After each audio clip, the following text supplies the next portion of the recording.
नमस्कार मंडळी, मी सचिन इंगोले। जवान भाऊ खान यांनी एक प्रश्न विचारला होता, सचिन भाऊ कोणती औषधी घेतली की त्याच्या मागे लेबल राहते, जसे की लाल, पिवळे, निळे हे काय राहते और याच्यावर एक व्हिडिओ बनवा, शेतकऱ्याला समजलं पाहिजे।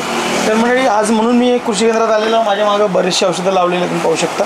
यामध्ये मी काही औषधं माझ्या याच्यात घेतलेले आहे। सगळ्यात पहिले आता हे जे औषध आहे मोनोसिला, याच्यावर लाल त्रिकोणामध्ये लाल लेबल दिलेला आहे। याचा अर्थ काय की सगळ्यात घातक हे औषध आहे बाजारातलं, सगळ्यात घातक म्हणजे जे किडीला तर घातक आहेच परंतु मानवी समाजाला सुद्धा घातक आहे।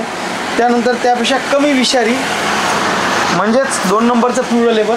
आता हा कोणता घटक आहे यामध्ये प्रोपेनोफॉस सायपरमेथ्रिन, ठीक आहे। इथं पिवळं लेबल तुम्ही पाहू शकता। इथं त्यापेक्षा कमी विषारी म्हणजे निळ्या रंगाचं, ज्या औषधावर निळ्या रंगाचं लेबल दिसेल ते 3 नंबरमध्ये विषारी मोडले जाते।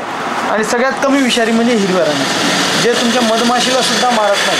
म्हणजे माहीत आहे मला, फुलावर ज्यावेळेस पीक फुलावर येते त्यावेळेस मधमाशी तिथं फिरत असतात आणि अशा वेळेस आपण जर लाल रंगाचं लेबल असणार किंवा पिवळ्या रंगाचं लेबल असणारं जर औषध मारलं तर ते आपल्या पिकाला घातक ठरते, जेणेकरून ज्या मधमाशा पॉलिनेशन करतात आणि त्यामुळं मधमाशा मरून जातात आणि मधमाशा मग त्या ठिकाणी येत नाही। त्यामुळं मधमाशाही आल्या पाहिजे आणि अळीसुद्धा मेली पाहिजे किंवा किडेसुद्धा मेले पाहिजे, अशा प्रकारचं हे औषध आहे। हे कोराजेन जे म्हणतो आपण, मिशन नावाचं हे औषध आहे।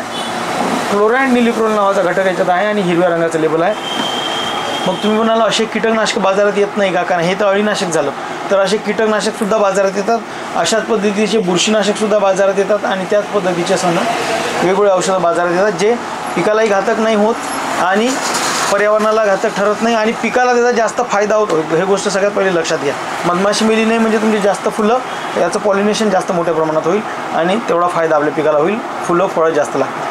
म्हणजे ही तर झाली टेक्निकल बाब की याच्यामागं काय वैज्ञानिक कारण असते। अशा पद्धतीचे जर काही वेगवेगळे कारणं लागत असतील, काही टेक्निकल बाबी लागत असेल, माझं चॅनल जरूर सबस्क्राईब करा। धन्यवाद।